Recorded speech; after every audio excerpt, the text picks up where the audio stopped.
And now some words from our sponsor that you don't understand and I can't pronounce. Flap, pustule, jowls, nugget, gurgle, smear, curd, bulbous, bulbous, bulbous. What is it? It's bulbous. Bulbous. Tender, dongle, pork, and moist. Whether you're a construction worker, warehouse worker, or, frankly, a radio host, if you hear certain words on the job site, work can be uncomfortable. So, at least get work gear that's comfortable. Timberland Pro work shirts, pants, and boots, head to toe. Timberland Pro, not uncomfortable. Great news. There's a quick way you can save money. Switch to Geico. Geico could help you get great coverage at a great price. And it only takes 15 minutes to see if you could save 15% or more on car insurance. Go to geico.com today and see how much you could save. This is the best of the Dan Le Batard Show with the Stugotz podcast. Domonique Foxworth in with us today. Going to see if we do some laughing today. Bill Simmons will join us. Talk about his Andre the Giant movie, the one he executive produced on HBO. Neil Brennan, the comedian, co-creator of The Chappelle Show, will be on with us. Ron McGill as well. I'd like to ask everybody here the question. I don't know where or how it happened, but the Kardashians became the royal family of this country, and somewhere within that it grabbed some basketball players and the stuff going on with Tristan Thompson right now, this is just a new form of the way that media changes. And Us Magazine, we are snooping around. TMZ has some surveillance footage of Tristan Thompson doing things outside of his marriage or his relationship and his celebrity, and getting caught cheating. And now we've talked before about how the rules changed on Tiger Woods. Everybody was saying, how can you be so stupid? Perkins parking lot. What kind of idiot are you? And the rules changed in the middle of Tiger Woods. He literally got caught with his pants down because the previous stars got away with all that stuff. We never covered it. But now TMZ exists. And now this particular Kardashianization of journalism exists. And so what is this thing and how do I cover it? Tristan Thompson may be cheating on a Kardashian, and the only reason you care is because it involves a Kardashian, because you sure as hell don't care about Tristan Thompson. No.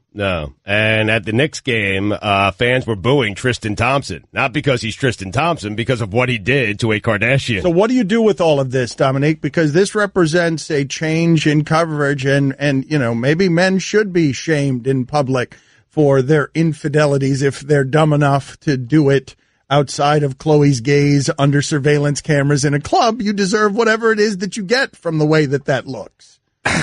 It's interesting because, I think I started a place where I think the impact that it has on us as a society, excuse me, is wow. What happened? Wow, there? that's a fine. Yes. Got a little stew flim happening. Yeah, well, put $5 down. 5? I mean, he was going to make this important societal point about something. I'm going to still make it. I'm going to power through. So, I think 5-10 years ago, I wouldn't care about this stuff. So that's what's interesting to me, is that it's having an impact on us, and I see it in myself. Because there was a point where, even 2 or 3 years ago, where, I didn't care about what athletes were doing or what celebrities were doing. I didn't check TMZ. I wasn't into the gossip. But when I saw on Twitter this Tristan Thompson thing, I went to the TMZ article and read it, and I felt guilty, and I was like, what happened to me? Well, hold on a second. Let me examine this for a second, because journalism has changed a lot in the time that I've been advocating for it. And, Kevin Hart got involved in one of these situations recently down here in Miami. Miami, probably the most likely place for some of this to happen. Guillermo put it on the poll. If a man is cheating on a woman, is that most likely to be happening in Miami or Vegas? All right. Go ahead. Put them up there. Miami or Vegas. Put them right next to each other. See what the vote comes back. But I want to understand the way all of this has changed, because there is absolutely value in the way that TMZ is doing this. That surveillance video has value for all parties involved. we care about this family, or we care about the fame around this family. They are much bigger than even James Harden. James Harden is a superstar in our landscape. When the Kardashian army arrives at James Harden's life, it shakes it in a way that James Harden has to retreat with his potbelly to the Houston strip clubs in order to get some soothing order in his life. Because it's crazy. It's crazy. This amorphous Kardashian thing that's moving through the NBA that's just swallowing our biggest stars. And I don't understand why more people aren't reporting the sports part of this, because they're too busy. Like, that is like what's happened to Tristan Thompson is like that raptor. Have you guys seen that video of the raptor in Toronto that just eats a cheerleader whole? Like, the raptor is moving around. It's a mascot, and then the mouth comes down and eats the cheerleader, and then the cheerleader's gone, and the happy raptor is still running with a smile on his face because he can't help it, because that's the way its face looks. Can't change. So he just ate a cheerleader, to the horror of 8-year-olds all over Toronto. And he ran off smiling, happy, and they just shot free throws after that. Nothing even stopped. Right. So to be clear, you're saying, though, it's the celebrity and all the circus around them that the players can't handle. I just don't want people to misunderstand and think that you're saying that it's something about the women themselves. No, I'm not saying It's about the women. Thank you for the clarification. No, I'm talking about that famed jackpot that brings, Caitlyn Jenner into the mix, that brings Us magazine into the mix. I picked up, look, man, I have rarely felt older than picking up People magazines recently. I saw like 6 of them on a table, all 6 of them with a bunch of celebrities on the cover, and I did not recognize a single one of them, because not a one, because I don't care about this particular world. But if you do care about this world, that's what's keeping those magazines still selling at a time that nobody can sell magazines. I think it's interesting. So it hasn't impacted you at all, though, because I think I was like you in that I didn't care, but now I kind of feel like I care a little bit. I want to know this juicy gossip. I'm ashamed of it. Well, that's interesting, though, because I've always cared. So that's interesting what's going on with him, where now I wonder what's going on there. I mean, I think this stuff is so prevalent that it has to even influence our culture in a way that we didn't anticipate. Well, I know I can mark the Kardashians in my sports journalism career as an actual tipping point on where it is I started to get old. Because I was talking on television about the silliest things, and when they brought me the Kardashians, every time I would reject it with, no, that's too silly. Every time. That's too silly. I don't want to I'll do silly television. We'll make a clown out of me and my dad, and Jim Brockmeyer will accuse me of being a mix of mashed potatoes and cologne on television. Like, I'll be the joke at everybody's expense, but not with the Kardashians. And that's when I started to get old. But I ask you guys again, because it seems to be something that this country, young people make everything popular, everything. And the Kardashians might be the old guard now, but they came up and came to power with the young people. And so the young people are in charge now, and it'll swallow Tristan Thompson in a nightclub. And I'm asking you, the audience and the people in this room, fair? We good with it? Like, everyone good with it? Because celebrity is celebrity, and if you want celebrity, this is the bed you've made. And if you get trapped in ensnared in a cheating scandal, you made all of this reality television. I'm totally good with it. Yeah, it's also, let's put a little responsibility on Tristan Thompson here. Right. Not this amorphous, pop culture blob. Oh no, but I'm doing surveillance cameras. I'm doing the idea of selling footage. I am not. I mean, you could see through his window in his hotel room. And Tristan Thompson can take responsibility. I agree with that. I'm fine with that, but I just don't care particularly about, the fidelity of Tristan Thompson's relationship with Khloe. I care more about the impact that it's having on me and the impact that it's having on our society at large. But if you want to do the show where we say, hey, Tristan, control your lower half, then that's fine. No, but see, that's not the show I want to do. I'm not interested in the morality of infidelity or whether or not Tristan Thompson should be faithful to a relationship where he's not married. I'm interested in the journalism of this. I'm interested in 2018, where are we societally where this is what we're doing? This is the thing that people want to talk about. And so should the media then be talking about it? Should we be taking it and is First Take talking about this? Should we be taking the stuff that's in the sewer, the stuff that's never been journalism, the stuff that's never been allowed to be sports content, which is how Tiger Woods got caught with his pants down? Should we be taking all that stuff, mixing it up, and throwing it on our programs now? Because I don't even know if there are rules at ESPN. Am I allowed to talk about this Tristan Thompson stuff the same way? Am I allowed to talk about when someone's accusing Lane Kiffin on Twitter of X? You know what I mean? Yeah, I mean, it's on, it's in the New York Post today. It's on Fox News. I mean, people are discussing it. I know, but that's not something we used to do. New York Post and Fox News, that's the barometer these days? I'm just saying, though, you're saying it's not something we used to do. I think it's something we always used to do. We just have more ways of catching people now. Man, it used to be the National Enquirer, though, a place that didn't have credibility bringing down a presidential candidate. It was the Enquirer for a long time, and Tiger was a tipping point. Remember, the Enquirer was pushing the infidelity story, and all that was surrounding him, and it wasn't until there was an actual incident where the police got involved that you started having to report on all the other gossip, and that just opened the wall. I find this to be an interesting journalism conversation. I don't care about the moralities of whether or not somebody is cheating on their relationship. I'm not interested in that. I'm interested in, if we're going to do this, that would open up one hell of a content box for us. Hey, just go catch athletes. We'll put it on television. Just go catch them. Go catch famous people. Like, go catch them in their hotel room. Go see what you can do with Aaron Andrews. Like, go ahead. See if you can avoid the labyrinth of legal stuff that's here. Like, does it alarm anybody? Because there used to be rules on this stuff, and TMZ is winning on this stuff. And if you're good with it, you're good with it. But I keep asking the question for that reason. Does it matter if you're good with it or not? Like, there's some things that are part of, and just us being old. Like, I didn't necessarily think of myself as old before I walked into this room, but I find myself on the old journalism side where this stuff, I want to be offended by this stuff.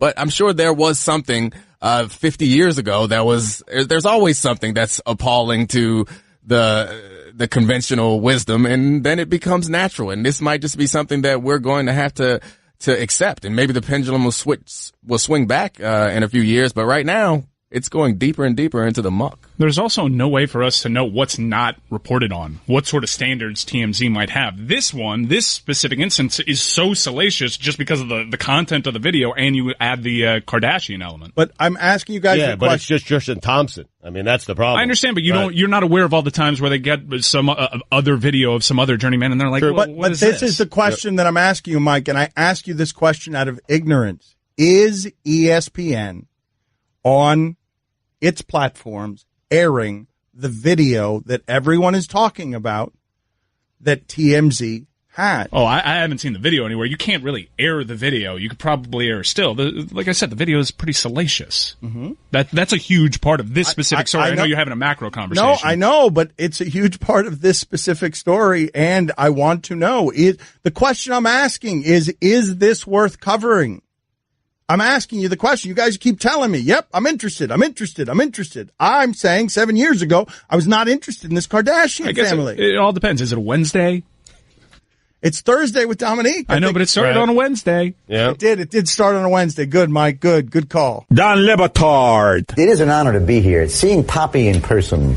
You're like a Cuban Yoda. You're wonderful. Really? And also, you have a normal-shaped head, which is nice to see, because it begs the question, though, what the heck happened to you, Dan Le Batard? Thank you, Jim. Stugotz. America, his head starts off okay at the top, and then by the time it hits his ears, it expands out for some reason. Yes, that's the calories. Usually, yeah. That's you have the world's only apple-bottom skull. As the kids say, it's THICC thick, my friend. So good on you. This is the Dan Le Batard Show with the Stugotz on ESPN Radio. I will leave this boring journalism conversation in a second. Promise? I will, yes, I will. And we will get back to the normal hijinks and Domonique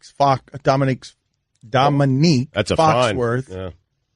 That's not a fine, of the undefeated, formerly of the NFL.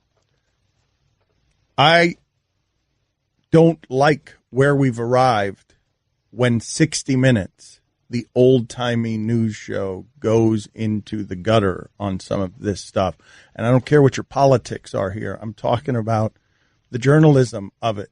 We are doing it more and more, this dance of That was 60 Minutes, man. That is our news program for all time, going right into the gutter to do something that you're just sort of like, what is this? What is this 60 Minutes? Is this what now? Maybe that's an evolution that has to happen in journalism. Maybe I'm behind the times. I'm not good with it. I keep asking you guys if you are. You know what 60 Minutes is telling you, though? People are interested in the gutter. Correct. Because if they're going to the gutter, that means people are interested in it, Dan. Correct. But is that news then? Is that how we're defining news now? News in 2018 is just what people want, period. I can't believe you're this upset about the Antetokounmpo piece that they ran on 60 Minutes a few weeks ago. He didn't live in the gutter. It was Greece. Beautiful, actually. Jeez, damn. Beaches. Stugotz, you were analyzing your life last night and questioning some of the decisions that you've made. You left here yesterday. You were a disaster at your job, and you left here careening into the highway, just saying, I'm so tired. In fact, during the last half of the show, the funniest things that you said were, I'm so tired, I need a bed. Like you were not doing your job in any way yesterday. And so you get home and are so tired that you stay up till 1 o'clock in the morning. You stay up until 1 o'clock in the morning. Why, Stugotz? Tell the people so that they can see your dirty shame. 60 Minutes should come do something about this because it's dirtier than anything that's been reported in the news in years. Stugotz last night watching basketball. It was past 1 o'clock in the morning. So we had, I have my big fantasy league, my basketball league, and it came down to the final night. Now we added a new wrinkle this year where second place gets a pretty good chunk of change. Okay. And I had no chance of getting first place. I had no chance. I was out of it, but I was tied with another guy, for second place. Now, second place gets money. Third place does not. Okay. Gets nothing. Gets a free ride. That's what happens for third place. I needed 10:30 games. He gets so involved. I don't understand why Stugotz gets so self-involved. At the height of his setup story, man. At the height of his narcissism, that he thinks his fantasy league stories are bigger and better, that everyone cares about him when no one cares about him. I like to rummage. Here is your question, Dano. I'll finish the story in a minute, guys. So we go to the magic crate of content when someone's long-winded and cruddy. Just getting to the good stuff. Would you rather win an Olympic medal, an Academy Award, or the Nobel Peace Prize? Wow. What is the Nobel Peace Prize? Dan Le Batard. Man, you have no journalistic responsibility. Stugotz. Yep, and I love it. This is the Dan Le Batard Show with the Stugotz on ESPN Radio. ESPN Radio is presented by Progressive Insurance. The Dan Le Batard Show is brought to you by Pennzoil Synthetics, taking synthetic motor oil performance to a whole new level. Make the switch to Pennzoil Synthetics today. Guest on the Dan Le Batard Show appear via the Shell Pennzoil Performance line. Ron McGill going to be there in a half hour, 11 a.m. Eastern. Here's your SportsCenter update. The Knicks have fired both Jeff Hornacek and Kurt Rambis. The Magic have dismissed their head coach, Frank Vogel. The T-Wolves clinched the West 8 seed, beating the Nuggets last night. And finally, in a recent interview with SiriusXM's Hip Hop Nation, Cardi B revealed she's sparing no expense to make sure her Coachella performance lives up to the hype. After admitting she wasn't aware that the major festival is such a big deal, Cardi revealed she was receiving $70,000 per weekend for her pair of performances. The relatively low sum is largely the result of being booked for the event 6 months ago before reaching her current level of fame. As it stands, Cardi will lose around $160,000 playing Coachella because of the decision to invest $300,000 of her own money into the stage set. It's worth noting that Cardi B's Sunday set at Coachella is scheduled to last only 35 minutes. Oh, no. Oh. Ooh. For all the latest headlines and information, tune in the SportsCenter on ESPN Radio all throughout the day. Boom. Cliched how people go broke. Good way to go, Cardi broke. So... I want to continue this journalism conversation on the micro instead of the macro. Let's make it about sports journalism. Let's make it about how sports journalism has changed and specifically how ESPN has changed, okay? Because everything I'm told is that ESPN is less like than it used to be because of politics, because there are so many opinions on sports television. And it used to be that ESPN at one time was primarily, highlights, Dan Patrick with a smirk, and Roy Firestone with a serious sports interview. And that's what ESPN was, and what ESPN was expected to be during a quainter time. But what happened at ESPN is, in the name of diversity, a whole lot of opinionated minorities were given what First Take is capitalized on, which is, look, if you talk about sports in a way that has opinions in it, it will be rewarded with ratings. So, much like the Kardashians, you get into this situation where I ask you, ESPN, journalism company, in bed with its corporate partner of basketball, when Stephen A. Smith does this, is this journalism? I know I'm supposed to be careful with my words. I know I'm not supposed to issue threats. After all, I work for Walt Disney. That's Mickey Mouse. But if either scenario happens, I'm telling you right now, the New York Knicks, you could take this as a threat if you want to. You go ahead and you keep Jeff Hornacek, or you get rid of him and you bring David Blatt here to be the head coach of the New York Knicks, and you watch what I do. You watch what I do. That had better not happen. I'm sick of this. I don't want to hear any of this nonsense. And by the way, I respect David Blatt. It's not like the man doesn't know how to coach and he doesn't know basketball. He did guide the Cleveland Cavaliers to the finals. I'm not trying to disrespect him, save. But I keep telling y'all, and I'm not playing. It is April 11th. The New York Knicks' last game is tonight. By tomorrow, Jeff Hornacek should be gone. Period. Now, is that journalism? Because it sounds like that might be something that we could prosecute. That's the greatest of all time. That's what that is. Well, I mean, you might try to prosecute it, but I often say it. And they listen to him. No, you blew the joke. You blew the joke, Domonique. I didn't blow the joke. I was adding a little pause there so I could nail the dismount, and then somebody comes bumbling in there, elbowing around. No, not you. That was me. Saying the Knicks listened to Stephen A. Smith. They got rid of Jeff Hornacek. Hold on. I want to ask the question again. Guillermo also put it on the poll. Is this journalism? One more time. Just want to ask it again. Is this journalism? I know I'm supposed to be careful with my words. I know I'm not supposed to issue threats. After all, I work for Walt Disney. That's Mickey Mouse. But if either scenario happens, I'm telling you right now, the New York Knicks, you could take this as a threat if you want to. You go ahead and you keep Jeff Hornacek, or you get rid of him and you bring David Blatt here to be the head coach of the New York Knicks, and you watch what I do. You watch what I do. That had better not happen. I'm sick of this. I don't want to hear any of this nonsense. And by the way, I respect David Blatt. It's not like the man doesn't know how to coach and he doesn't know basketball. He did guide the Cleveland Cavaliers. He's arguing with himself here. Here's the obligatory perspective as offered by the ESPN liability journalism claim. It is April 11th. Waivers. The New York Knicks' last game is tonight.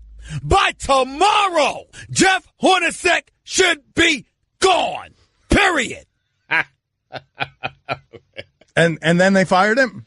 Yep. And Rambus. Was that the right punctuation at the end? Because he said period, and it felt a lot more like an exclamation point. It really did. Put that on the poll as well. Was that the proper punctuation? Yes or no? It's a harder word to say. I think it's just, you say period, end of discussion. That's the way you usually do it. Period. Yeah. Thank you. Period. Also, what do you think he would do? Well, that's the question I have. Louder. That's the thing. I want to follow this to its logical conclusion. Let's just say that the Knicks hadn't bowed behind his public, in front of his public pressure.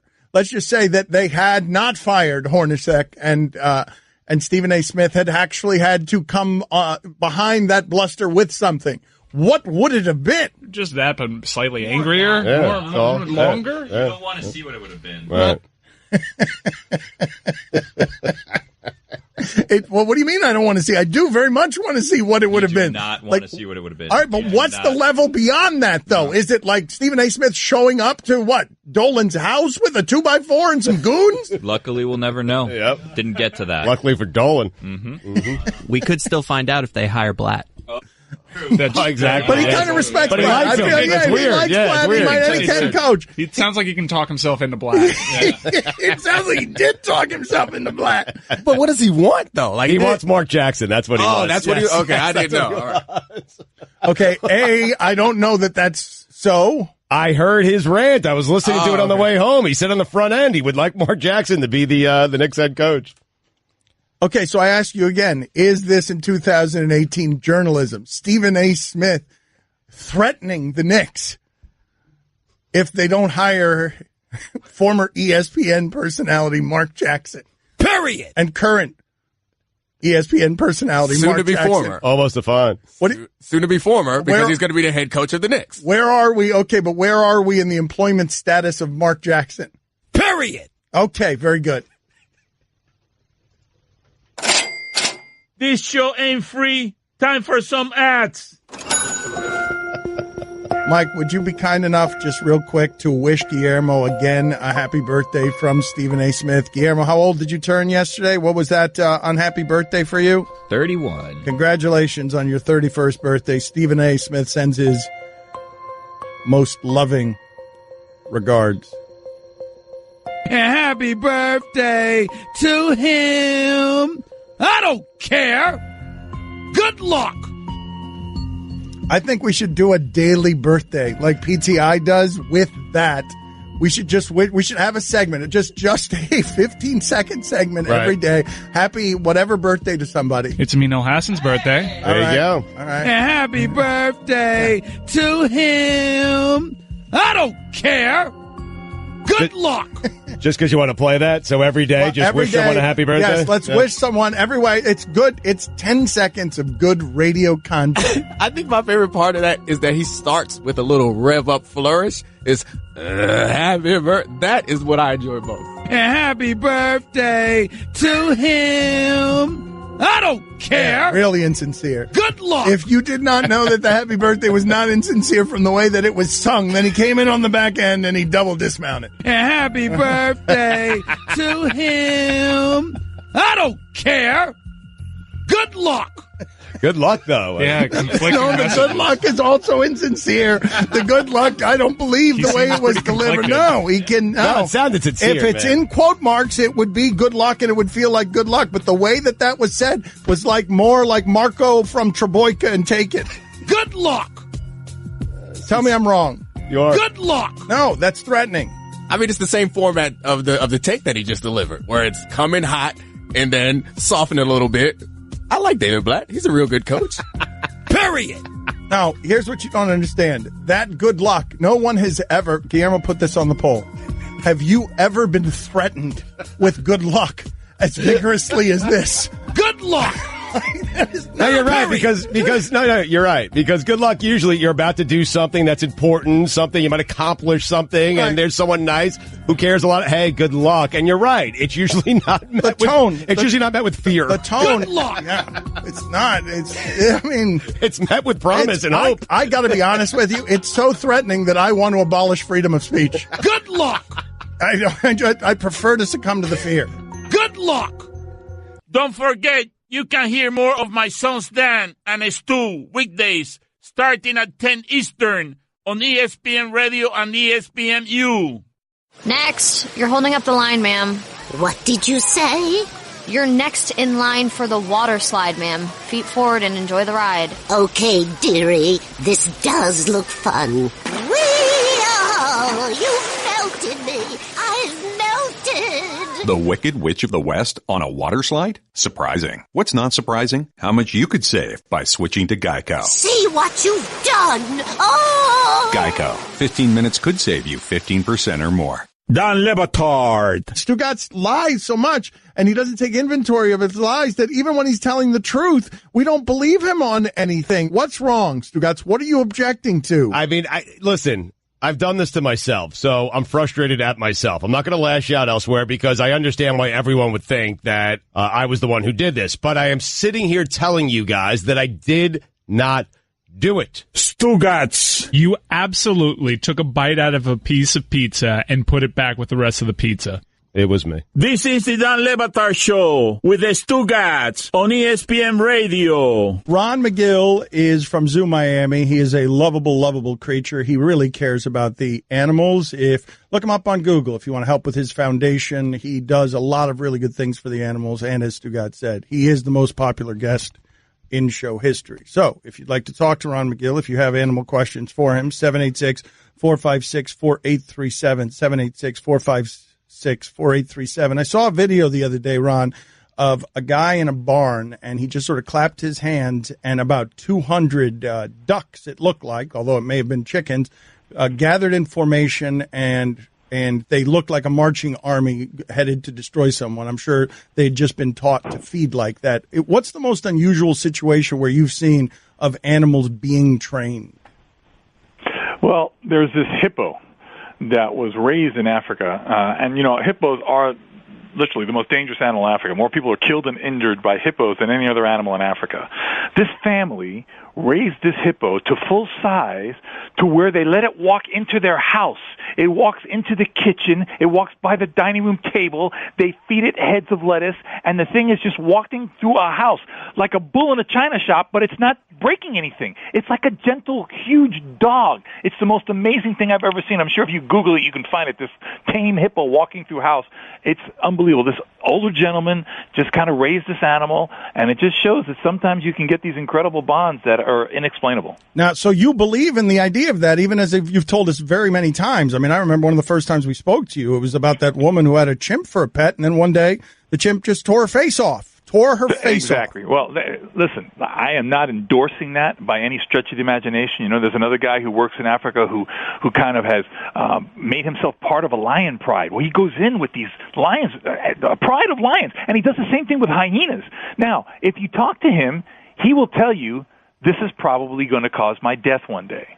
But until then, he does this amazing, he has this amazing rapport with these animals that is, to me, it's such an exception as opposed to the rule. What scares me, Dan, is that people look at this stuff and they go, you see, I can do that. I can love my animal. It's going to love me the same way. And that's ludicrous. It's just a time bomb waiting to go off. Can we do this in the future?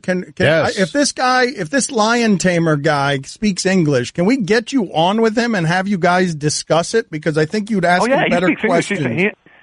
He's from South Africa. And I'm sure if you Google him, I forget what his name is. I think it's Kenneth. I forget what his name is, but it's some of the most amazing video you'll ever see of this guy where lions come and they jump and he gets in the pride and he gets on his back and these huge male lions are all over him and they're rolling around with him and they're licking him and it's just incredible stuff. It's crazy. Don't get me wrong, it's crazy, but there's something there that he's been able to assimilate himself into this pride. And he's done the same thing with hyenas, which are another animal, that they have the strongest bite of carnivores. They're the only animal that can break into elephant bones to eat the marrow. That's how massive the jaw strength of a hyena is. And yet this guy's in there playing with them like they're 2 hours. Let's set that up, Allison. Let's set that up. Let's try and get Ron McGill on the phone with this gentleman so we can ask him questions. And you don't have to think Ron will ask better questions than you and I will. But Ron, I've walked through that zoo with you. I've walked through Miami Zoo with you, and you have bonds with a lot of the animals. It's amazing. It's real bonds. But do you have one like that, Ron, that even you think is weird? You've told us about the bonds you've developed at the zoo,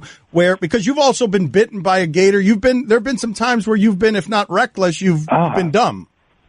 Right, exactly. I've been, young and stupid, and, that testosterone makes you think you're immortal and you do stupid things, and I've got more stitches in my body than I can count because it was always my fault.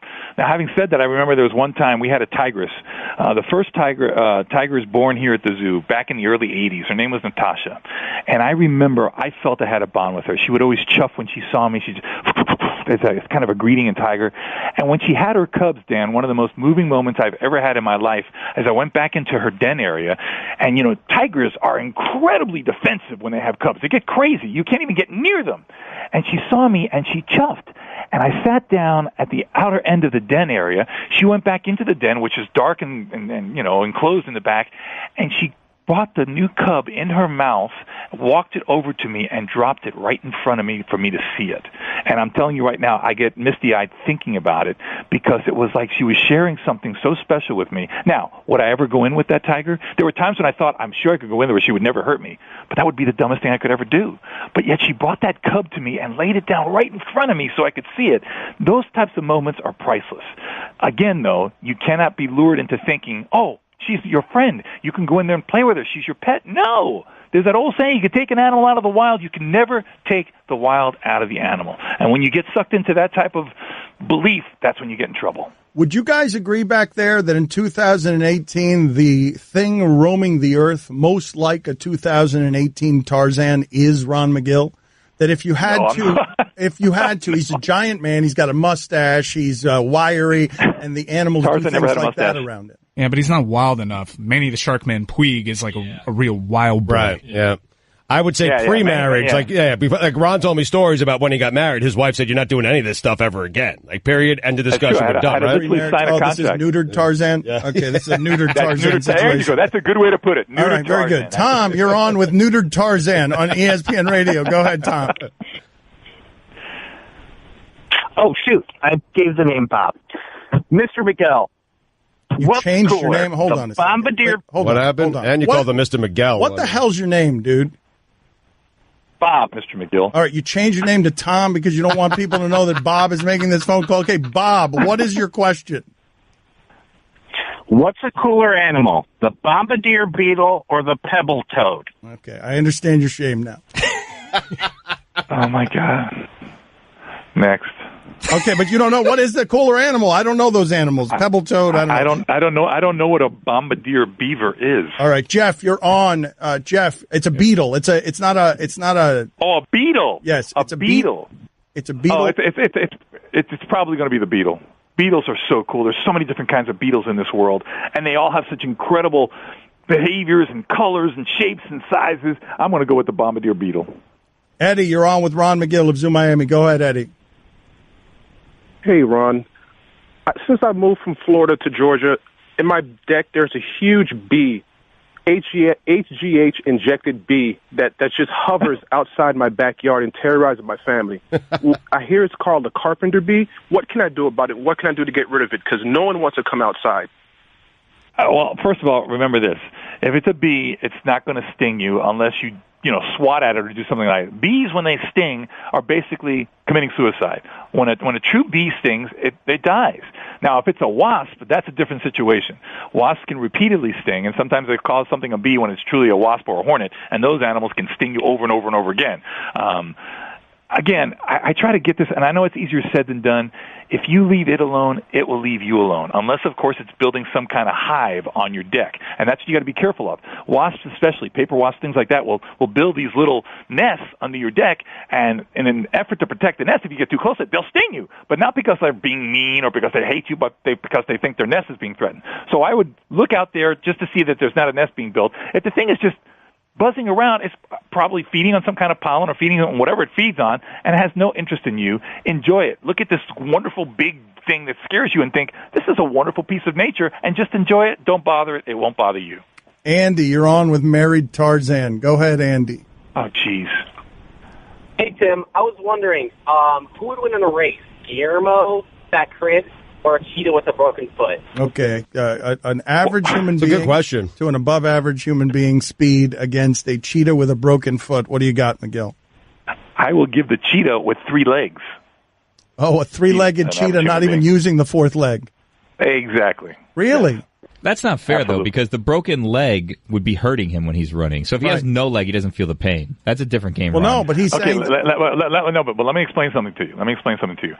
Wild animals do not feel pain the way you and I do, in the sense that, especially when it comes to a matter of survival, and it's an adrenaline rush. So I'm talking about a cheetah with an adrenaline rush. I'm not talking about a cheetah that you can say, okay, we're going to break your foot, now you got to race this guy. No, this is a cheetah. You're racing for your life, okay? You're racing for your life. The cheetah kills him. Let me also explain something to you. $2. Let's check out this video right here. Let's check out this video. Okay. Ron McGill doing play-by-play. Ron McGill of a video that he's got on his computer. Go ahead, Ron. Right. Okay, so we're looking at this thing, and there's a wasp sitting on a leaf. I don't know. It seems like... Oh, jeez! Oh, my God! This flower looked like an orchid. Oh, it's an orchid mantis. This orchid mantis grabbed this thing. Holy jeez! Oh! Look. Oh, the greatest orchid camouflage mantis on the face of the planet. Oh, Look at this it's an mantis. eater, It the like orchid mantis. Oh, it eats. It looks like a beautiful orchid. It's fantastic. Look at that. It's fantastic, guys. It's the greatest camouflage. Praying mantises have the greatest camouflage of any animal on Earth. Google them and you look. Some look like leaves, some look like orchids, this looks like an orchid. Just fantastic. And nature is amazing. What a great video. Thank you, Ron. Great. We will talk to you next week, Thank sir. Thank you. Take care, guys. Aquí lo que importa es el catch. I mean, he's right. He's right. He didn't tell him no lie. Not McGill, Poppy. Don Le Batard. I'm looking up okapis, learning about them. I stumble upon another animal that is also amazing called a tufted deer. It's a deer with fangs, Dan. A fanged deer. Stugotz. Are you a carnivore? What are you doing, tufted deer? Look it up. Okapis, tufted deer. Learn it, love it, live it. You welcome. This is the Don Le Batard Show with the Stugotz on ESPN Radio. What is the lifeblood of sports radio? If you could only pick one sentence in the history of all of sports radio, what is the lifeblood? Because I believe the lifeblood is what just happened with Stugotz and his computer, where I would argue, I'm going to nominate and go all in with this is the lifeblood of sports radio. Complaining about guys' contract. Yeah, well. Like, can anyone top my hand? He was complaining about Jarvis Landry's contract. I mean, 5 years, $75 million, 47 guaranteed for a guy who has 102 catches for 320 yards. Can he win the big one is a good one. Can he win the big one? Or, I mean, I built an open for a staple of what sports radio was. Wow. Awesome. You did? Yep. Since the dawn of time, men have been searching for the answer to life's most important questions. Today, we finally settled the debate and crowned the human race's supreme demigod. Also, we have nothing else to talk about. It is Marino Montana. Who's better, Marino Montana? Is that the better lifeblood than is Jarvis Landry overpaid? Honestly. What does anyone have any nominees for lifeblood? I love this music. Thank you. It's making my chest, my nipples sore. Yes. I think the lifeblood of sports radio is just general insecurity and disdain for your own existence. Wow, that's much stronger than I would have gone. Darker, self-loathing. I mean, it just feels like a lot of the stereotypical sports radio is just like self-loathing. I hate the athletes because I wanted to be the athlete, so it's all about bashing the athlete the whole time.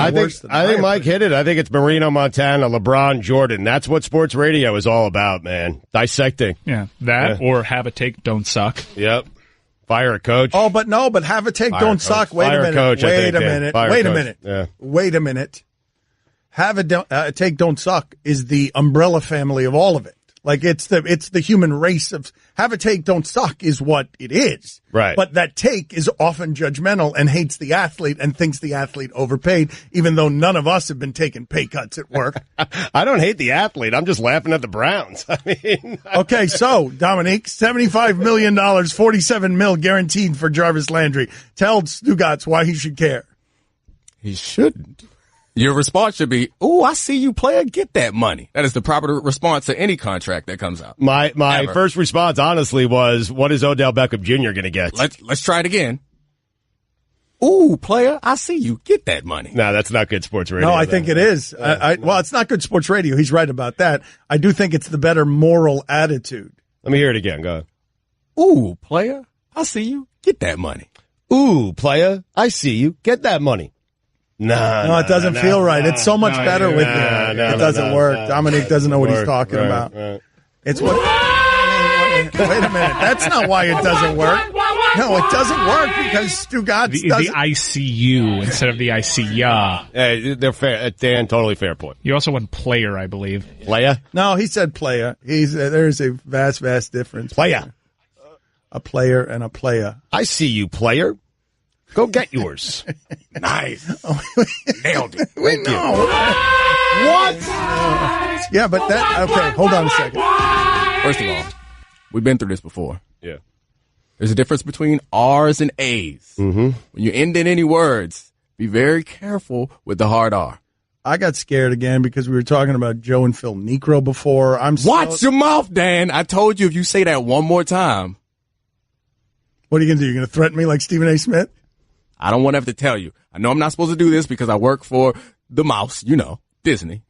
However, if you say that one more time, you or David Blatt, say Phil or Joe Necro one more time. If we talk about 80s knuckleballers, if I'm having a conversation with David Blatt about 80s knuckleballers, Phil and Joe of unspecified name. Okay. Yep. That was close. I almost jumped out my chair. I'm with you, player. Necro, please. Don Le Batard. Never going to stop. I am what I am, man. I'm 44 years old. I ain't changing. Stugotz. Why change now? It's worked. Here I am. Sitting next to you.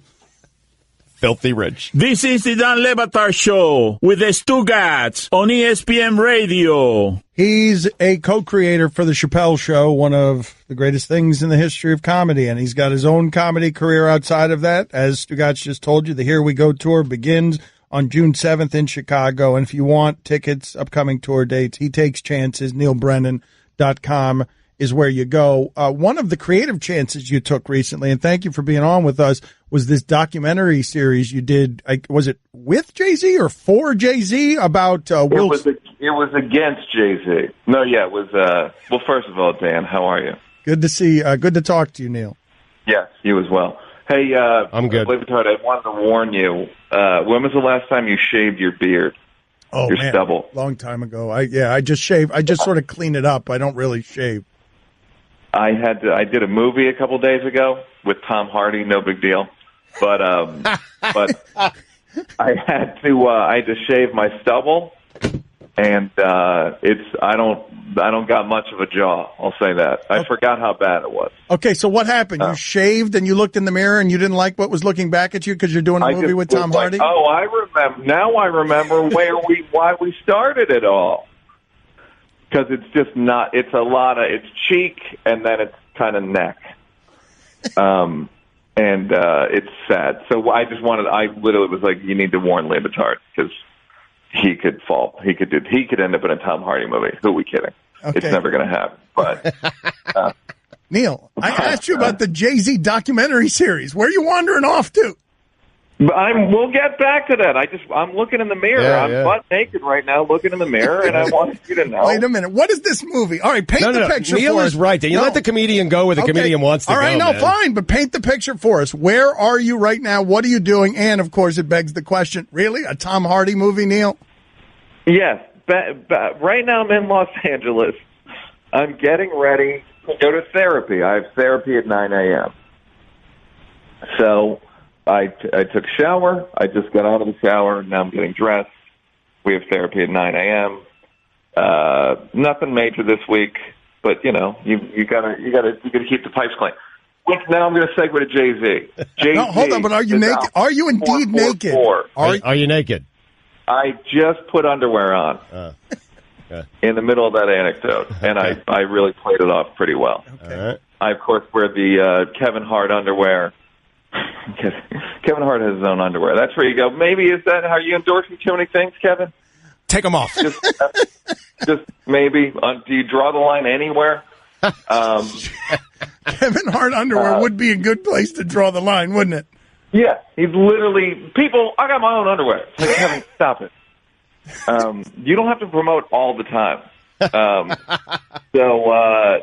Do you think anyone's telling him that? Do you think anyone's telling Kevin Hart, Kevin, the underwear, that's the line? Stop it. No, I mean, it's self-evident by endorsing the underwear that no one's telling him, hey, maybe draw the line. That's the behind the music, and then he endorsed underwear. So Jay-Z, his 444 album was coming out, and he basically wanted a documentary about the themes involved in the album. Most of them emotional, growth, being black was one of the big issues, and who's better to make a documentary about being black than the kid. Than you. The kid. And the nude kid who's going to therapy at 9 a.m. because of all the torture that has come through his privileged life. Yes, I've been out here in this emotional world. So we had called up the kid, and I did many interviews with many black male celebrities about their emotional life. So you're interviewing now the bad news. It's only on Tidal. Wait a minute, but you sat down with Kendrick Lamar to talk to him about his feelings about being a black man. I most certainly did, Dan. Did you? I don't remember you being there. No, but why are they Chris Rock, Will Smith, Jay-Z? Why are they choosing you to tell the story? No, I still don't really know. You're the kid. And I didn't I didn't ask too many questions. That's one of those things that like, oh, a black guy should definitely be directing this. But what do you? Did you tell anybody at the meeting? Did you tell anyone? Oh, he knew. He knew who the hell he knew Neil, what color my skin was. I mean, I'm showing Dan a picture of you right now. I know what Neil looks like, and that's with the beard. Like the beard makes him look less white. Like once I don't even know what he looks like naked and afraid right now going to therapy. He's the whitest person in the world. Beard. I have the color me bad beard. I have the the tough jawline. Yes, so I made an experience about I made a documentary about the emotional lives of black men, and I do. As I'm sitting here, I do remember one of the highlights was, and I feel like you're going to relate to this, Batard, is Jay-Z's playing me the record in the studio, and I kindly asked him to turn it down. Because I'm no longer a spring chicken, right. and it's like, look, I don't need to prove how loud I can listen to things. Just would you mind turning it down a little bit? Because hip hop guys, in my experience, will play things so loud that I've gotten actually nauseous in the studio. It's so loud, and I had I think that's peak whiteness. Is asking Jay-Z to turn that racket down. The Here We Go tour begins on June 7th in Chicago. For tickets and upcoming tour dates, visit neilbrennan.com. I always love talking to him about Chappelle, and I'd be curious what he makes of Chappelle's evolution. But how does a comedian navigate the landscape right now, Neil, especially a white male comedian on the Me Too stuff? I just make documentaries.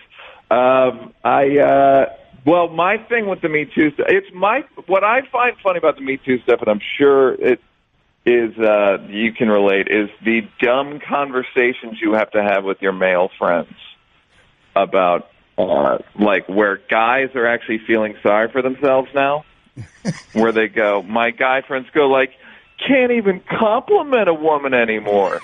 And it's like, oh, yeah, is that your thing, Jim? Complimenting women? Because I don't remember any of my guy friends calling me a year ago and being like, we got to get down to the club to compliment some women.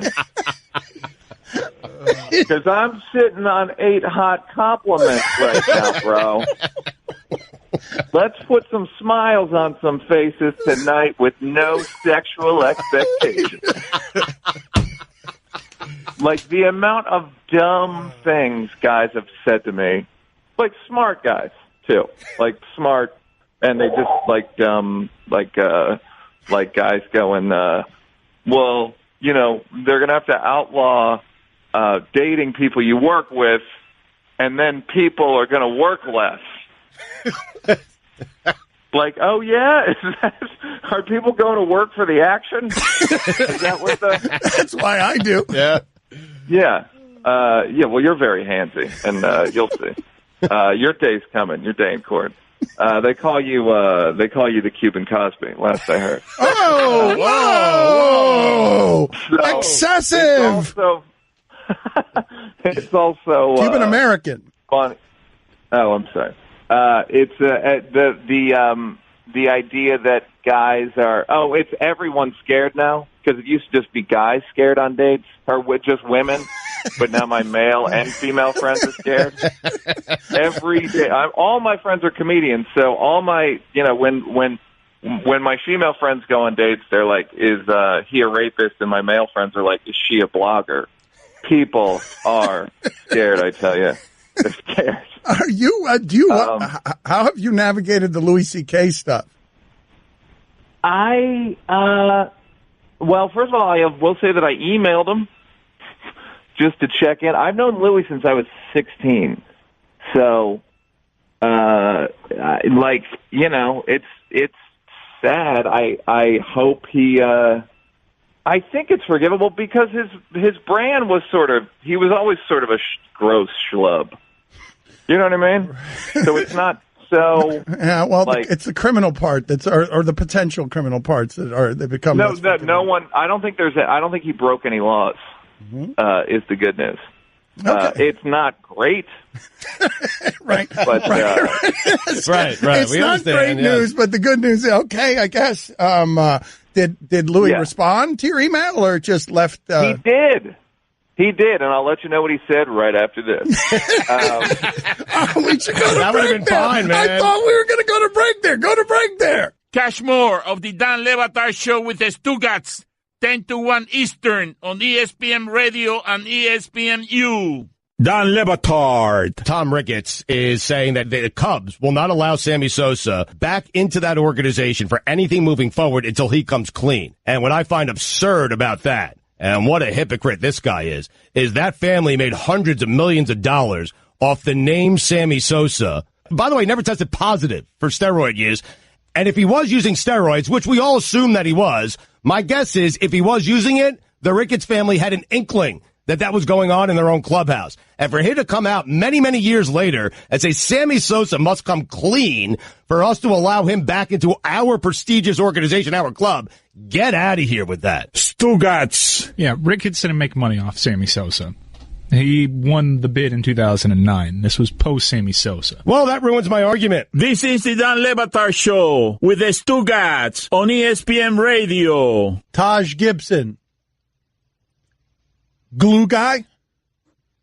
Yeah. Or he might be an energy guy off the bench. Oh, are those different? Yeah, those totally different. Yeah. Like, you remember Vinny Johnson, the microwave, Detroit Pistons? That was an energy guy off the bench, not a glue guy. So the glue guy and the energy guy are different guys? Yes. On the hierarchy, is role player is above glue guy?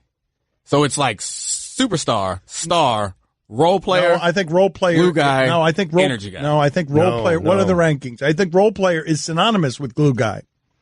So you can be a role player glue guy? I think energy guy comes before glue guy. I can't handle all that. Wait a minute. What are the rankings? Like my personal rankings. Right. Superstar, star, role player, glue guy, energy guy. But what if your role is glue guy? Wait a minute. Your only choice that you're giving us between energy guy, star and role player? There are no choices between star and role player. What else? What else is there? You're either a star or you're a role player or you're glue guy, energy guy off the bench. There's no stop between star and role player? No. Good locker room guy? Veteran guy? I think locker room guy goes below energy guy. What the hell was Antoine Walker? Was Antoine Walker a star? Yeah, Antoine Walker was a star. He was? Well, it depends on which team. I mean... Well, yeah. But at his peak, he was a star. He wasn't a superstar. He was a star. You're trying to say Antoine Walker was a role player? No, what I'm saying is that your bogus system only allows for star and role player. He's been different guys for different teams. He's in the middle. Antoine Walker is definitely in the middle between star and role player. So what is that? What is that title? It needs a title or it doesn't exist? It does need a title. What is it? What is Nick Collison? The role player. Good locker room guy. Yeah, I think that's better. Yeah. He looks a lot like an energy guy to me. Shooter. Chris Birdman Anderson. What about him? Glue guy. Energy guy. Yeah, you're wrong about that. Yeah, energy. Yeah, spark plug. Yeah. Energy guy. Get out of here. 2 minutes. Yeah, 2 minutes. Get out of here. 2 minutes. That's not a glue guy. What the hell's the matter with you? Honestly. That's a 5-minute major. Get him out of here. He stepped on a joke, too. Unbelievable. Amazing, what the hell, man? Trevor Ariza? Ooh. Role player? Role player. No, but what? No, but not for this team. If we're doing the Antoine Walker sliding scale of only star and role player, Trevor Ariza for that team would be a star. No. Same like Draymond Green's a star. But he's the fourth guy on that team. Draymond Green's the fourth guy on his team. Yeah, but that's because they have Kevin Durant, Steph Curry, and Klay Thompson. It's a little different. But, I mean... Ariza's a role player. Role player, yeah. Look, Defense, hit some threes. This is the part that's infuriating about what you guys are doing. Trevor Ariza is in the space, in the purgatory between star and role player. There is a stop there. He's at the top of role player. not quite a star. I see what you're saying. You're trying to identify what we call that stop. There's room Yes. between the bottom of star and the top of role player, and I'll throw everyone in the penalty box who disagrees with me. I will storm on the ice, Ty Domi style, just punching people. Stole player? What's the middle rung? How about a specialist? Because Greg Hodges, he was a specialist. Yeah, that's it. Specialist. Time out. What's his name? Craig Hodges. There we go. Yeah. Second time's the charm. Yeah. Haji. How about Turkaloo? Glue guy. Turkaglue.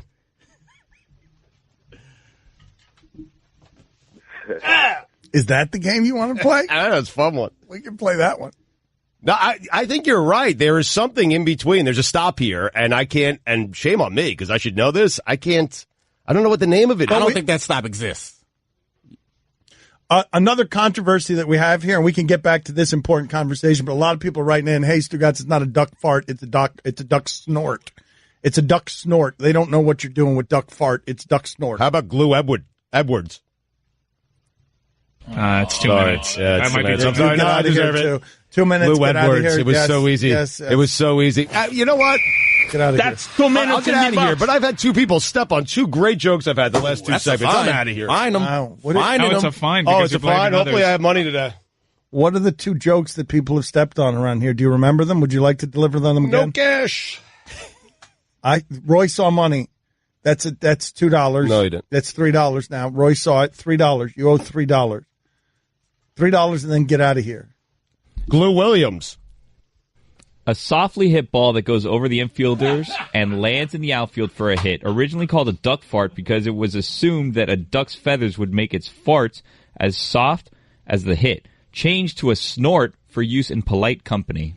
Oh, okay. Ooh. You prudes out there writing in, complaining that Disney Radio is talking about duck farts and saying, no, it's not a duck fart. We don't know what that is. It's merely a snort. Donald Duck Fart. 2 minutes. Did you get a joke off right there? Did you? That's 2 minutes in the box. Donald Duck Farts? Like what? Did Stugotz forget how to do the show for a minute there? What just happened? Huh? Do I sound like an old person, like my father looking around a room on television when he gets confused? Eh?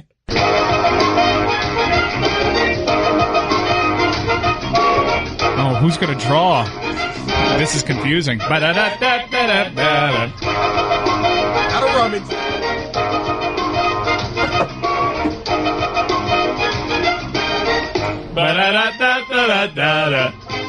So this is the magic crate of content. Forrest Gump. Good movie or bad movie? Wow. What a debate this is. Wait a minute. People think this is a bad movie? So many people think Forrest Gump is a bad movie. Yeah. It doesn't hold up, then, is what they're saying, because it was universally seen as a good movie when it came out. There wasn't a whole lot of criticism of that movie. There were people pointing to it and saying, this is absurd. This story doesn't make any sense. Really? I mean, think about all the things he accomplished. It does really stretch reality. Yeah, there's that. I mean, not all good movies are real. Like, it was not supposed to be meant to be real. It was a fun movie that traveled throughout time. Nostalgia. I love Forrest Gump, but there is a strong segment of the population that hates Forrest Gump. No, see, Mike, I don't believe that Forrest Gump is the same thing as this music conversation that we were having, where some people believe Toto is the greatest song of all time, and some people believe it's the worst song of all time. That's not the conversation that we're having about Forrest Gump. Forrest Gump is not on both ends of the extreme. I've not heard anyone say Forrest Gump is a bad movie. Bad. You could say it's overrated or okay, but not bad. It is absolutely a thing. I'm telling you. People fight over this. I mean, it gave us Bubba, Lieutenant Dan, It won Best Picture. Yeah, you can't say that's a bad movie. So did Shakespeare in Love. Vita Glue. Look at me now. I'm getting paper. Everyone on the show has proven that when you need a suit, the best place to go is the Black Tuck. Check the show's Instagram. You'll see it. We clean up well because of the Black Tux. Tell them, Stugotz. Yep, for more than a year now, the blacktux.com has been our go-to option for looking great at special events and weddings, whether you're researching for a Stylist selected outfit. You wouldn't research it. You would just search it, right? Tom Glugliata. How about that? Chris Gluhan. Sorry. 2 minutes. I'll read the rest of that. This Give is it to unbelievable. me. Give it to me. This is an outrage. Tony Glarusa. I'm back. He's back. Give him the paper back. Glarusa. He won back with the Glarusa. Ty Glue. Yes. Let him finish the read. All right, I'll allow it. Yes. After Ty, I will allow it after Ty Glue. Tony Glue Coach. Give it back to me. Give it back to me. Get out of here. Get out of here. Leave again. Thank you. For more than a year now, thebblacktux.com has been my go-to option for looking great at special events and wedding. Whether you're searching for a stylist-selected outfit or building a custom look, the Black Tux has tons of new suits and tuxedos. Rod Kaglu. Oh, I'm out of here. That joke doesn't even make any sense. Rod Carew had 3,000 hits. Glue Bledsoe. Rod Kaglu doesn't make any sense. Rod Kaglu he's not a glue guy. Whether you're searching for a stylist-selected outfit or building a custom look, the Black Tux has tons of new suits and tuxedos that'll make you stand out for the right reason. Roberto Gluongo.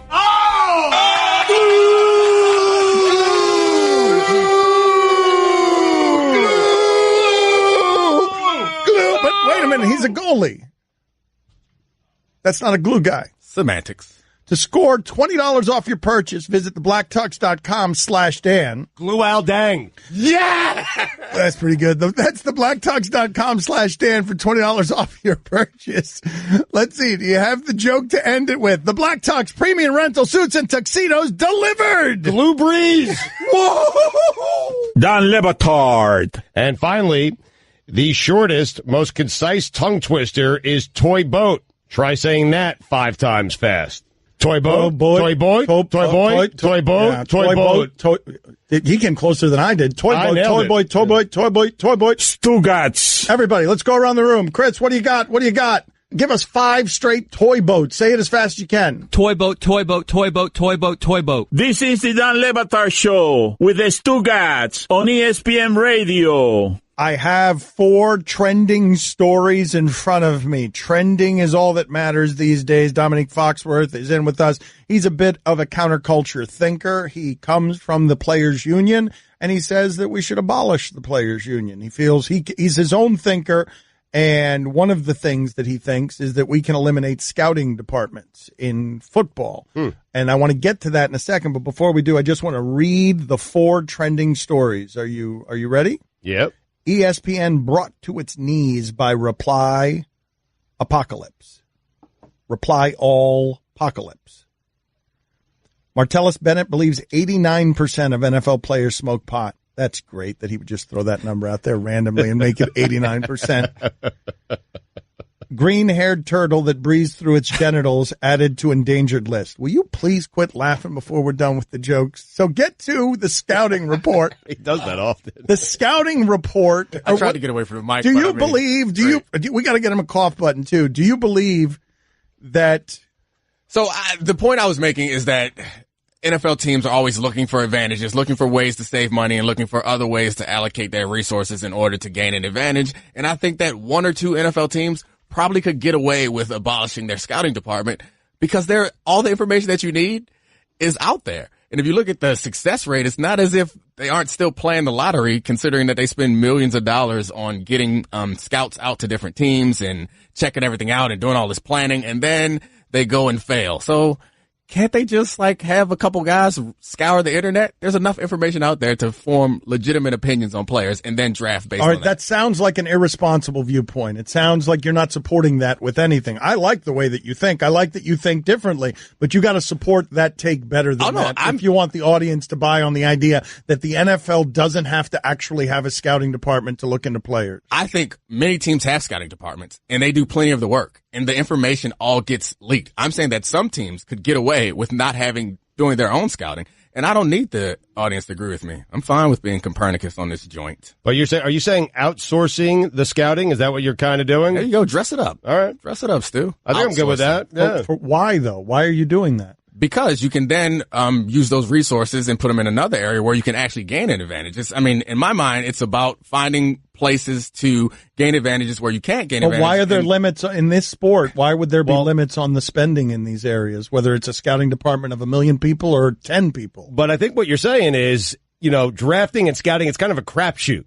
So why spend so much money on it? Just use whatever is available with digital, with media, with all, outsource it a little bit and put that money to better use elsewhere in other departments. But what I'm saying is, why do you have to have better use for your money when an NFL team makes plenty of money and doesn't have to have better use for its money? Why are we running the savings of NFL teams through their front office when there's no salary cap on those expenses? If somebody wants to get a competitive advantage by giving John Gruden $700 million a year, if they believe that gives them a competitive advantage, then they can do that. Oh, $700 million. I see you, player. Get that money.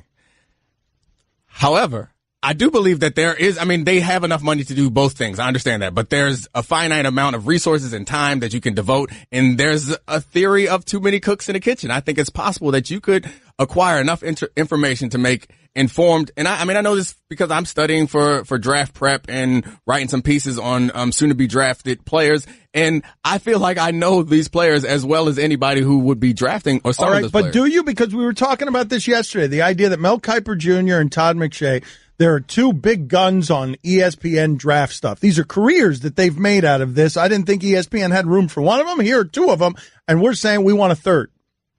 Mina Kimes would do a better job than me, though. She is a real draft professional. What we need to do this, Mike. We are doing it with Mina Kimes on Monday. We are going to beta test this Mina Kimes thing. Nice. Same initials as Mel Kiper. Ooh. Does Mina Kimes believe that she can do draft analysis as well as McShay or Kiper? Because I want a young gun coming for their thrones. McShay's over the hill. McShay, he's not a has-been, but he's no longer the young player. Oh, you know Mina, super confident in everything that she does. She's super ready to tackle Mel Kiper. She's got this. So Mel Kiper Jr., industry standard. We are going after him with Mina Kimes and her draft knowledge on Monday. What are we doing? Because she has a big board. Wow. The Mina big board. She's got a big board. Yeah. She's got a mock draft it up. She may take your calls. Who knows? Okay. Oh, taking the calls would be great. Good. Taking calls. I think we should audition her for the role of McShay, come get some. We are going after you and McShay, we are trying to tear you down from behind, and Mina Kimes is going to climb over everybody here to the top of the draft insider industry. She knows more than me, particularly. Time for my favorite color. Big, where are we? Get the bleep out of the way, man. Orange, yellow, purple, pink, blue. You haven't given us anything since the knuckleballing brother.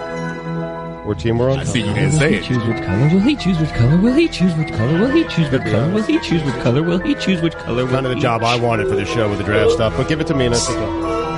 Today. You can compete. Navajo White is number 13. Navajo White. What do you mean? Navajo White is number 13. Yes, Navajo White. I told you this the other day, and Moccasin is number 12. That's tomorrow. No. Nope. We find out tomorrow. Yep. Okay, yeah, but it's going to be Moccasin tomorrow. Bill Simmons talks Andre the Giant next. Has Bill Simmons been on ESPN since leaving ESPN? Is that a thing that's happened? Is it going to happen next? What? Don Le Batard. Give us as much as you can here. Take us up to the dramatic first pitch, Billy. Jose Ureña standing at the back of the mound. He reaches down. He's rubbing some dirt and rosin on his hand. And here we go. Stugotz. And the pitch. Oh, God, a home run on the first pitch of the game. Oh, my God. Welcome, Derek Jeter. And that concludes our Marlins coverage for the season. This is the Don Le Batard Show with the Stugotz on ESPN Radio. ESPN Radio is presented by Progressive Insurance. Bill Simmons going to join us in just a minute here on the Shell Pennzoil Performance Line. Looking forward to that. Here's your SportsCenter update. Russell Westbrook became the first NBA player in history to average a triple-double for 2 consecutive seasons. Markelle Fultz became the youngest player in NBA history to earn a triple-double. Imagine if he turns out to be good. Embiid, Fultz, Simmons, Covington. And finally, Jake Gyllenhaal has confirmed that he will not be the next actor. Gyllenhaal. Jake Gyllenhaal has confirmed, should be Gyllenhaal, has confirmed that he will not be the next actor to don Batman's cape and cowl. Rumors swirled in the fall that Gyllenhaal was tabbed to replace Ben Affleck in Matt Reeves' upcoming Batman movie. It is unclear where Warner Brothers will go from here. Guillermo, put it on the poll. Should it be Gyllenhaal? Should Jake make it Gyllenhaal? For all the latest headlines and information, tune in the Sports Center on ESPN Radio all throughout the day. I got surprised last night. I didn't think it could happen. I'm like, they're using too much Hulk Hogan in this Andre the Giant documentary on HBO. I'm like, why so much Hulk? I want to hear more about Andre the Giant. And then I realized that they bleeping got me, the Simmons, and they got me to get emotional about fake bleep Hulk Hogan slamming Andre the Giant. Yeah. They got me to get emotional during that Andre the Giant documentary. Now, I will say this, that Hogan, of all the guys they interviewed, and they interviewed tons, Hogan was the best. I mean, Hogan was great. He really was. So Bill Simmons was the executive producer on this. Thank you for joining us, Bill. You must have enjoyed. You loved this wrestling, this time in wrestling so much. Mike Ryan still goes to WrestleMania as an adult. You must have loved working on that project. Wait, I still go to WrestleMania as an adult. I don't want to besmirch Mike Ryan. I listened to yesterday. I heard Stugotz's lukewarm, tepid. It's good, not great. I already saw this on A&E in 1984. I'd say that. It's fine. It's impossible to ever impress me. I heard your whole thing. That's why we love you. I know. Well, thank you. I love you too, Bill. Thanks for understanding. Okay. Impressing Stugotz is the single toughest thing to do in sports media right now. It can't be done. Thank you. Put it on the poll. Are you impressed by the Sixers, Stugotz, or is there a way to knock them down? Nah. Sixers, they got no experience, Bill, headed into the playoffs. These guys aren't playoff tested. There's no way. I can't imagine them getting past the Heat here in the first round. If Ohtani pitches a perfect game with 20 strikeouts and hits 2 home runs, Stugotz will be like, it was against the White Sox. Not impressive. Fine. Do it in the postseason.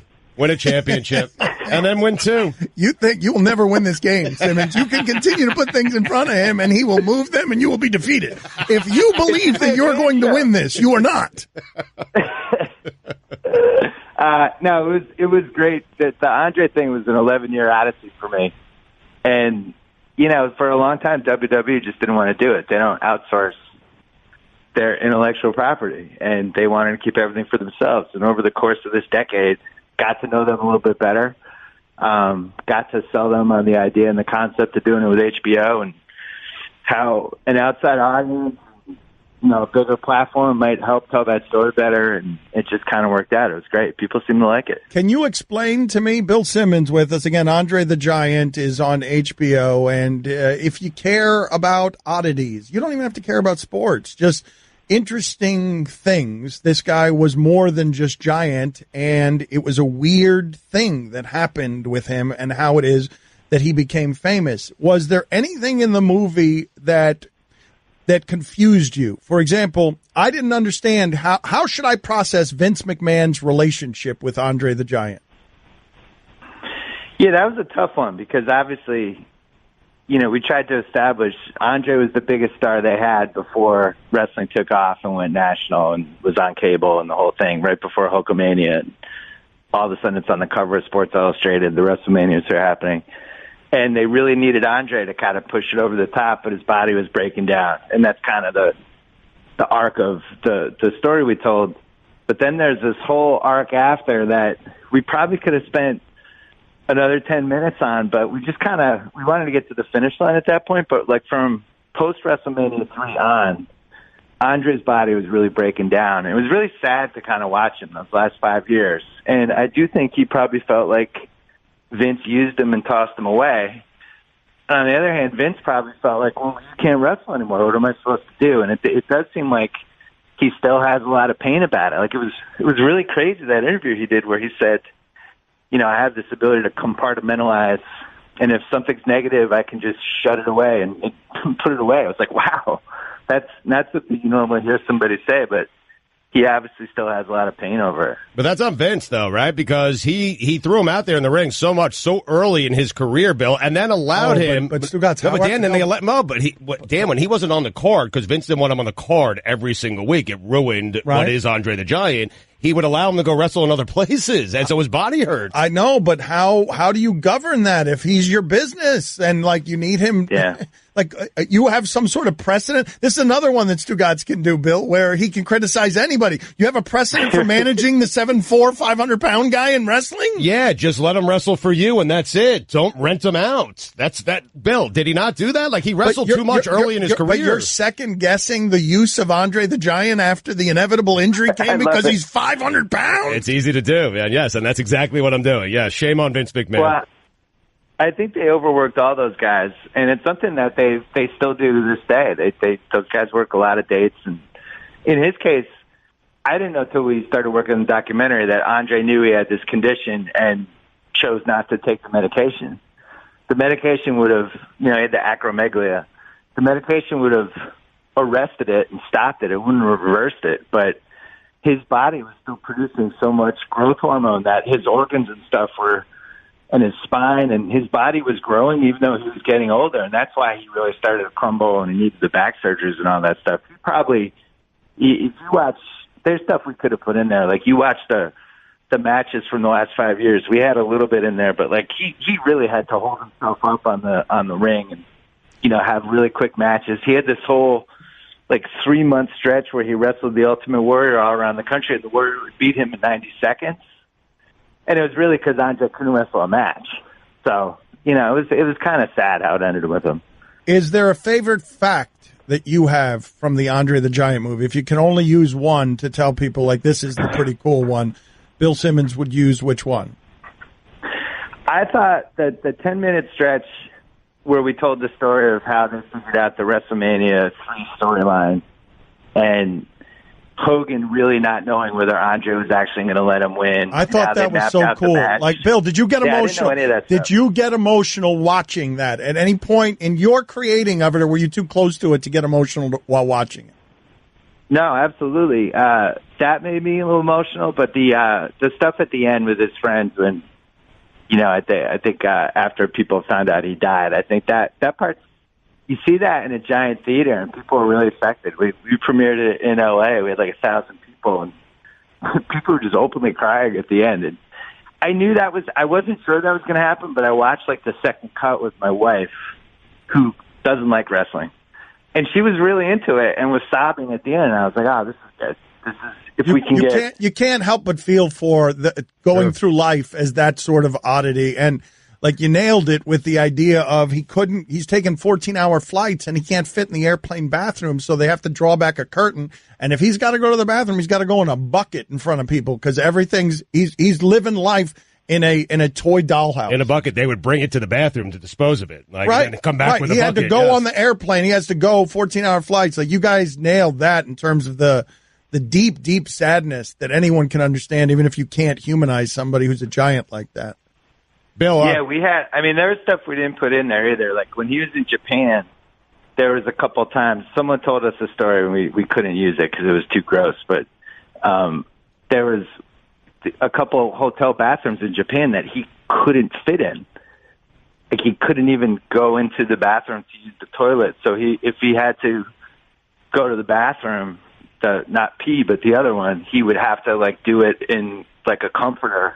And then they would have to come and take the comforter. Why couldn't you use that? Why couldn't you use stuff like that? I'd be curious to hear all the stories. Yeah, that you couldn't use. Yeah, that was too gross. I think that passed. Maybe not for Stugotz. No, maybe that would have upped his rating from great to great. I don't know. But hey, Bill, quickly on the NBA, for those who don't know, there's nothing wrong with that. I love the idea of Stugotz treating that as a spa service. Here, I'm just going to poop in a comforter. So convenient. I'm allowed, right? Yeah. That comes with the cucumbers I put on my eye. Comes with the resort fee. Yeah. All right, Bill, quickly on the NBA. For those who don't know, Bill is a big Celtic fan. NBA playoffs are coming up. Put us in the room with you. Put us in the room with you when you learn that Kyrie Irving was out for the season. Everybody wants to play your team. I think Bucks and Heat and everyone's trying to get in position to play your team. last night was crazy. We had everybody tanking to avoid Philadelphia and everybody jacking to play the number 2 seed, the Celtics. I found out, I actually went to Augusta last week with my dad, which was incredible, and they take your phones. And I didn't have a phone for like 10 hours and come out, and I'm just so happy. It was like the greatest day of my dad's life. And I get my phone, and I turn it on, and, you know, my first thing is I hope nothing happened at work. I had 90 people that work at the Ringer. I just wanted to make sure, you turn it on, you're just thinking the worst. And I just have all these emails and texts about Kyrie. And I just had no idea. And apparently it had happened like 6 hours before I turned my phone on. It was just like this immediate stomach punch. Because I really thought he was coming back for round 2. And I think the team did too. So I don't know how much of a difference it would have made. I don't think, even with Kyrie, I'm not sure they could have made the finals. But now they're a cross-off, and what's crazy is, you know, Philly is getting a ton of momentum now as this team that might actually, you know, the East is so screwed up, they might actually be able to sneak in. I think they got a terrible draw with Miami. I think Miami is like just a sneaky playoff opponent. It's hard to figure them out. They have all these guys who could just get hot from game to game, and they're really well coached. I think Dragic it's a bad matchup for the Sixers. They have a center to throw in Embiid, and the whole Spoelstra-Riley factor, like, that's going to be real in a playoff series. Whatever Philly's limitations are, I think they're going to be able to expose. So that's probably my favorite series of 8 in the first round. That's cool. Bill, congratulations on the movie. Good talking to you again. Don't be a stranger. Good talking to you guys, too. All right, see you, Bill. You can listen to the Dan Le Batard Show with the Stugotz 10 to 1 Eastern on ESPN Radio, and you can watch on ESPNU.